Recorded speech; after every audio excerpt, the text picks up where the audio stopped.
So as I kind of hinted at the beginning, I'm going to talk from a post-Easter story, but I'm going to do it in two parts and leave the rest of it for tomorrow.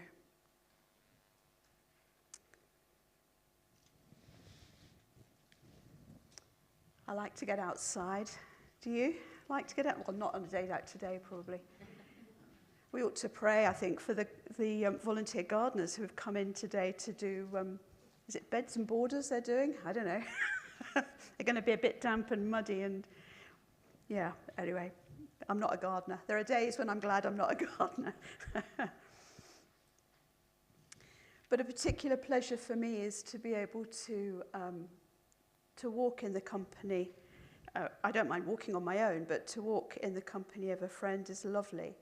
When you can stop and catch your breath and look at the lambs or whatever is around. And the story today is of two people who were on a walk, on a journey. So I'm going to read Luke 24, 13 to 29.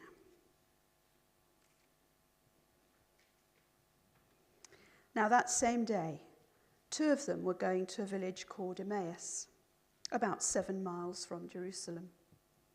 They were talking with each other about everything that had happened. As they talked and discussed these things with each other, Jesus himself came up and walked along with them. But they were kept from recognizing him. He asked them, "What are you discussing together as you walk along?" They stood still, their faces downcast. One of them, named Cleopas, asked him, "Are you the only one visiting Jerusalem who does not know the things that have happened there in these days?" "What things?" he asked. "About Jesus of Nazareth," they replied. "He was a prophet, powerful in word and deed before God and all the people. The chief priests and our rulers handed him over to be sentenced to death, and they crucified him.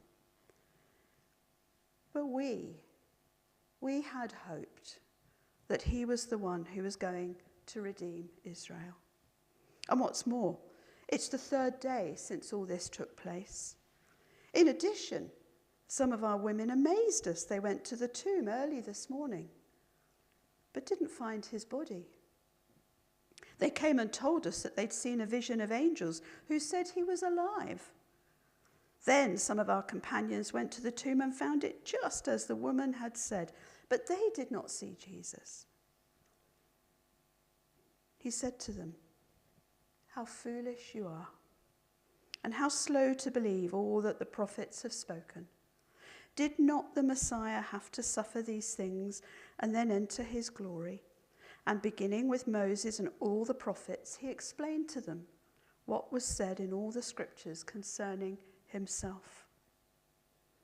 As they approached the village to which they were going, Jesus continued on as if he were going further. But they urged him strongly, "Stay with us, for it's nearly evening. The day is almost over." So he went in to stay with them. Such a familiar story, isn't it? So very familiar. They were walking from Jerusalem to a village called Emmaus, about 7 miles, we're told. Two of them, which suggests that these were companions of Jesus.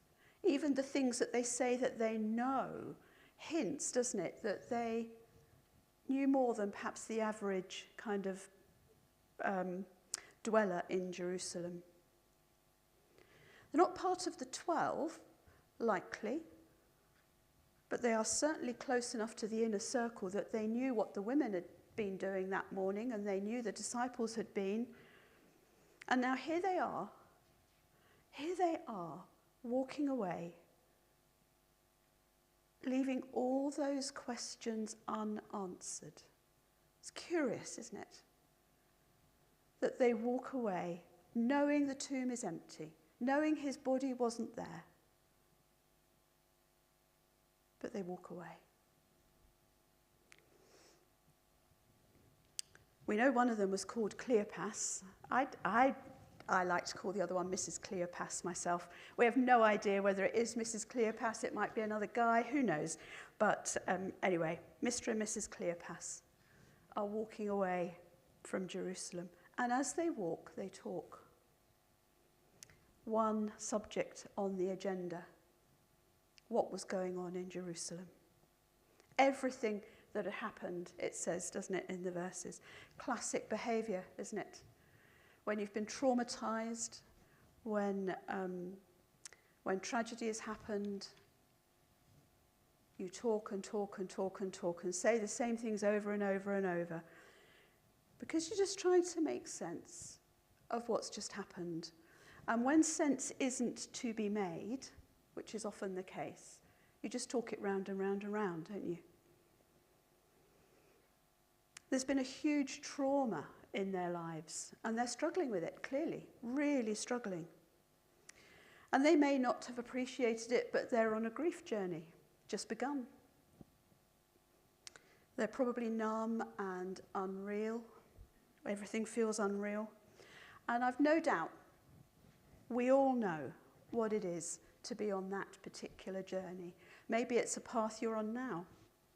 Maybe it's a path you've been walking for a long time. We call it a journey, but actually I don't know that a journey is the right descriptor for it, because if it is a journey, does it have a destination? How do you know when you've arrived? There aren't any signposts, are there, that say you're halfway, keep going. There aren't any signposts that say you're nearly there, keep going. And there certainly aren't signposts that say you've arrived. And where is arrived anyway?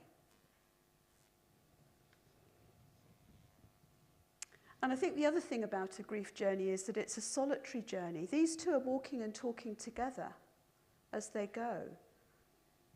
But even in a family, even in a company like the disciples, they might have all have lost the central person, but their relationship with that person was different, so their grief would be different, and it would be expressed differently and experienced at a different rate.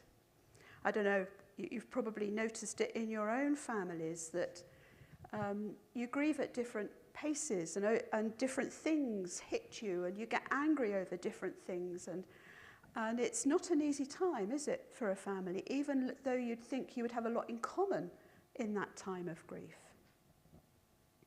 So it's a time when we have to give each other a lot of space and allow the expression of someone who is not in the same place we are, and allow them the grace to be in the place where they are, where we're not. And of course, grief is not just about someone dying, it's about loss. And we lose things through life, don't we? We lose homes that we love, and we lose jobs for all sorts of reasons, friendships, people move away, independence, mobility, health. We lose a lot of things. So Mr. and Mrs. Cleopas are walking away. Was it just too much for them? They had to go, they couldn't stay. I'm not sure the best decisions are always made in irrational, numb times when you feel everything's unreal. Maybe they needed to go home. And as they walk and talk, they're joined by someone else. And I think at that point, I'd be bristling. Wouldn't you? Would you bristle at that moment? This is private. Don't want to talk to a stranger. But he comes up, kind of invites himself, really. And I wonder if he's walked with them for a bit before they even notice, because he's clearly heard what they've been saying. And they've no idea who it is. No idea at all. And he begins this friendly chat, doesn't it? What are you talking about? What are you talking about?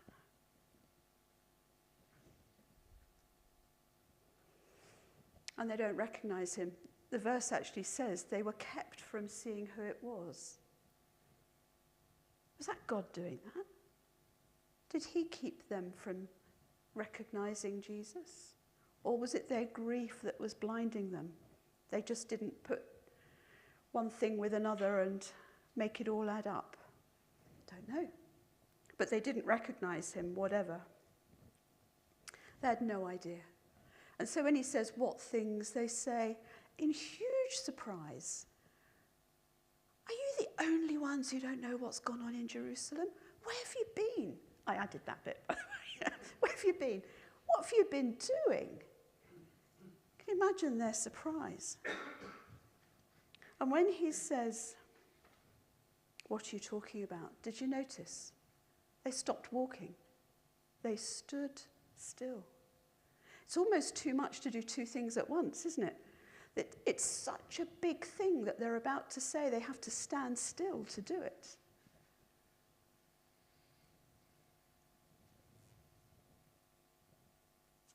Their faces are downcast, the scripture says. Sadness seems to be oozing out of them, and yet they're surprised when he has no idea.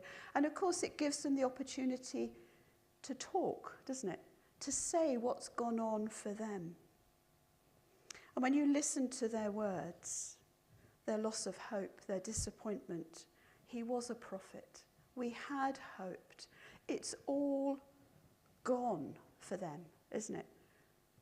The fact that it might be Jesus with them was nowhere in their minds at all. They know the tomb was empty, but that makes no sense either. And Jesus says to them, in the NIV it says, how foolish you are. And I think that's a bit harsh, don't you? Isn't that harsh? The better translation, I think, from the meaning of the words is, you're not thinking straight. And I think that's much more Jesus-like, isn't it? You're not thinking straight. You're not joining the dots of what you know and what you've now experienced. You're just not putting it together, but that's grief, isn't it? You don't do that when you're grieving. You don't see how things are. I love the word discombobulation. Do you? And I'm sure that's how they were. Discombobulated. I don't know. Have you ever been discombobulated? I think apart from when my dad died, I think the biggest discombobulation I had was when I was in Venice with a friend and my purse was stolen out of my bag. I was just in dizzy circles, you know, just completely unlike me. What did I do? I couldn't even make the phone call because I couldn't get the numbers right on my phone, you know. And when I remembered in the middle of the night that my car parking ticket for the Park and Ride, is it? Yeah, I guess it's the Park and Ride, you know, for the bus. And the ticket to pick up my car when we landed back at the airport had also been in my purse. I was in a complete fret. You know? Was somebody going to roll up at Gatwick and drive my car home? You know? Anyway, all was well in the end. You just don't know what to do you? You cannot think straight. And so what does Jesus do? He builds the picture from the beginning. Bit cross with Luke for not telling us that, aren't you? Wouldn't we have wanted to have known that? I suppose we've got it, really, in a sense here, but, you know, Luke obviously knows what was said and he doesn't share it. And they are completely absorbed by what he says. And they walk on. And then comes the moment. Perhaps it's the junction. Can you imagine the road goes on and the junction goes off into Emmaus. Perhaps there's a little sign there, Emmaus village. And at that junction, they've probably told him they come from Emmaus. And he stops and almost as though, you know, nice to meet you. And he was going to go on. Such an important moment, isn't it? Such an important moment. Why? Because they're not ready to let him go, are they? They're not ready.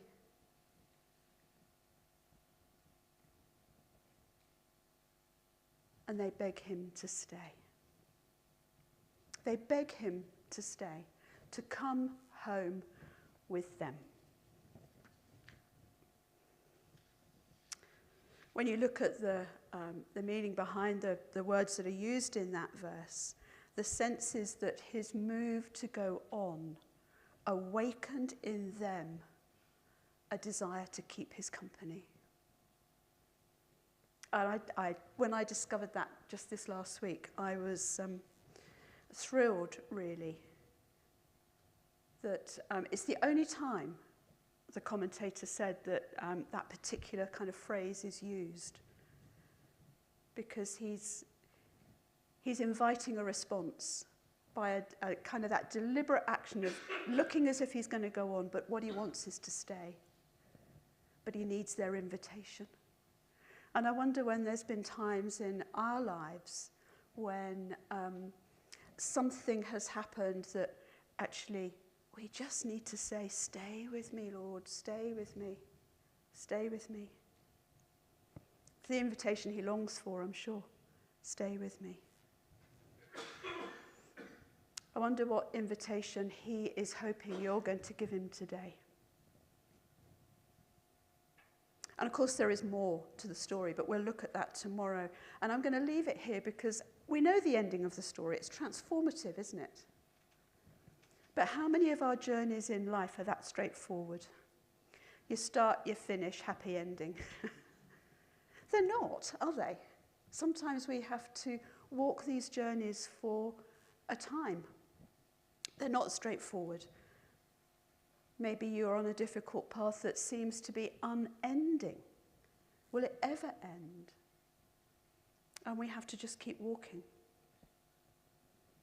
I wonder if there have been paths, maybe you're on that path now, where you just can't feel God. You can't feel his presence. You can't see him. And grief does that. Grief does that. Doesn't mean to say he's not walking with you. We just don't see him. And then that point where he's almost inviting himself, but he's not. He needs the invitation to come from them. Will you give him that invitation today? Maybe to step aside, maybe to go deeper, maybe to dwell with you. Maybe it's a cry for forgiveness.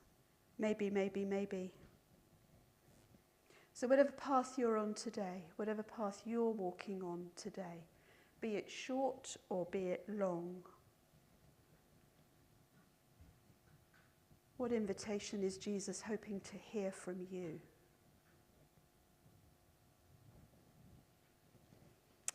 Amen.